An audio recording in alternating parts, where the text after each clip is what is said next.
Halo semuanya, welcome to Anggi TV, tempat kita nyantai sambil bahas tentang investasi.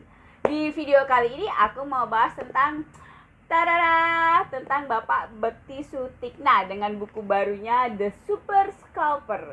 Jadi aku mau sharing 5 hal yang aku tangkap dari buku ini karena aku udah selesai baca baru tadi pagi. Ini menarik, jadi mau aku bikin videonya. Anyway, kalau kamu sepertinya kurang gaul atau kurang update gitu ya, kudet, nggak ngerti siapa Bapak Bekti Sutikna ini.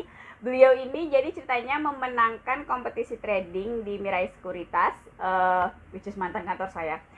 Beliau ini menang trading dalam apa ini ya, value transaksi kalau nggak salah, dan tercatat bahwa value transaksi beliau ini dalam 1 bulan itu mencapai 2,5 T. Saya ulangi, 2,5 T pakai T ya, triliun pakai T. Jadi apa 5 pelajaran yang bisa kita ambil? Stay tune. Oke, pelajaran pertama yang bisa kita ambil dari buku ini adalah kita harus punya safety fund. Beliau menamakannya safety fund. Kalau saya mungkin menamakannya bisa emergency fund. Saya udah bahas juga tentang emergency fund di videoku sebelumnya. Aku taruh di layar, jadi kamu bisa untuk reference setelah video ini. Anyway, jadi beliau ini sebut safety fund di sepanjang buku, tapi yang aku catat di buku catatan aku, nggak buku aku catat di chat gitu ya. Itu adalah beliau sebutin di halaman 72. Itu kamu cek aja. Kalau kamu beli, kamu harus baca buku ini sendiri karena nggak akan rugi. Jadi beliau menyebutkan bahwa semua trader yang mau sukses di pasar modal itu harus punya safety fund. Safety fund yang beliau maksud itu adalah, jadi kan gini ya, apalagi karena beliau judulnya scalper nih, sering gak kamu mikirnya ada, saya bawa uang hari ini 1 juta masukin ke bursa pagi, lalu sore kamu dapat cuan, modalnya balik dan kamu udah dapat untung. Sayangnya bahkan seorang scalper yang transaksinya 2,5 T pakai T ya, triliun, ternyata beliau tidak menyarankan itu. Jadi safety fund itu intinya adalah kamu ngumpulin duit yang kamu pakai untuk semua kebutuhan hidup, untuk semua, ya intinya emergency fund lah ya, untuk yang bayar tagihan-tagihan kamu setiap bulan, itu beliau kumpulkan yang namanya safety fund. Nah beliau ini, Bapak Bekti ini, tradingnya nggak pakai safety fund. Jadi dia punya safety fund, terus dia punya lagi modal trading yang dia tradingkan sebagai scalper itu. Oh anyway, kamu sudah tahu scalper kan? Jangan-jangan aku dari tadi nyerocos dan kamu nggak tahu scalper. Jadi scalper itu gampangnya kayak tiktokan lah, day trading. Pagi beli, jual sore beli, besok pagi jual. Kira-kira seperti itu mindset day trading. Dan beliau ini scalper tingkat dewa guys. 2,5 triliun. Saya terus mengulang-ulang 2,5 triliun karena saya masih mikirin 2,5 triliun itu nolnya ada berapa ya? 9 atau 12? 12 kayaknya. Atau coba yang tahu nolnya 2,5 triliun ada berapa, komen di bawah. Nah, jadi intinya kamu harus punya safety fund kalau mau sukses di pasar modal. Dan sebenarnya itu kalau mau sukses dalam mengelola keuangan kamu sih, nggak cuma masalah di pasar modal. Jadi safety fund itu is a must. Itu udah wajib, kudu, kedah kalau orang Jawa bilang. Pokoknya wajib, nggak ada toleransi, kamu harus punya kalau mau hidupmu tenang dan tidurmu angler gitu ya kalau malam. Pelajaran kedua yang disebutkan beliau adalah fokus kepada pengembangan aset, tapi proteksi aset itu nomor 1.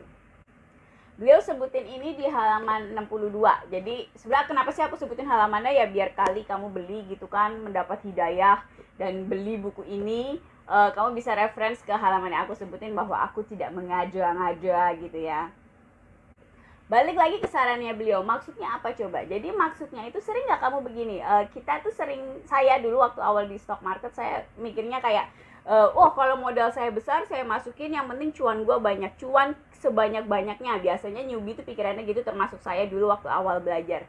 Tapi ternyata setelah perjalanan lama, dan dikonfirmasi oleh buku ini, bahwa ternyata yang perlu kita prioritaskan itu bukan making money, bukan cuan gitu ya, bukan cuan berapa, cuan itu akan ngikut.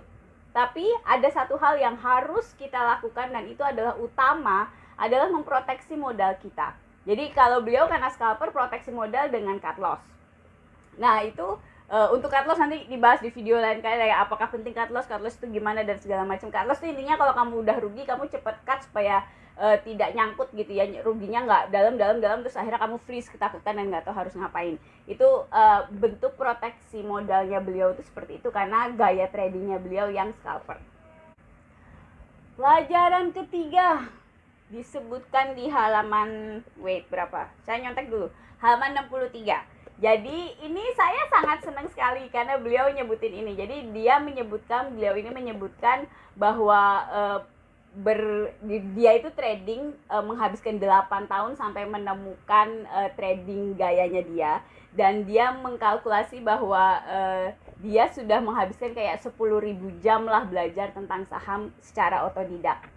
Saya ulangi, 10.000 jam beliau ini si 2,5 T pakai T teman-teman, dan tolong di bawah nolnya ada berapa, 2,5 triliun itu. Beliau menghabiskan 10.000 jam belajar tentang trading, menghabiskan 8 tahun sampai akhirnya beliau menjadi scalper handal seperti sekarang.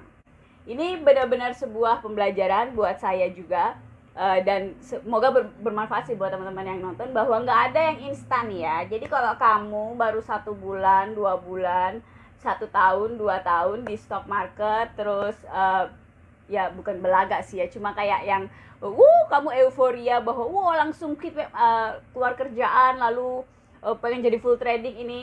Tenang dulu karena ternyata beliau yang full trading itu menghabiskan 10.000 jam untuk belajar. Jadi pertanyaannya balik ke kita, sudah berapa jam kita habiskan untuk belajar tentang trading saham, kalau memang kamu mau serius misalnya full time trading, atau tentang investasi saham secara menyeluruh karena uang kamu kan ada di market. Berapa jam yang sudah kamu habiskan untuk belajar tentang saham? Aku udah berapa ya? Kayaknya aku harus ngitung habis ini. Pelajaran yang keempat, biar gampang aku baca catatan aku ya, nggak apa-apa ya, tenang. Yang keempat adalah temukan gaya trading yang cocok untuk Anda. Scalping tidak cocok untuk pemula. Disebutkan di buku ini halaman 82 sampai 87.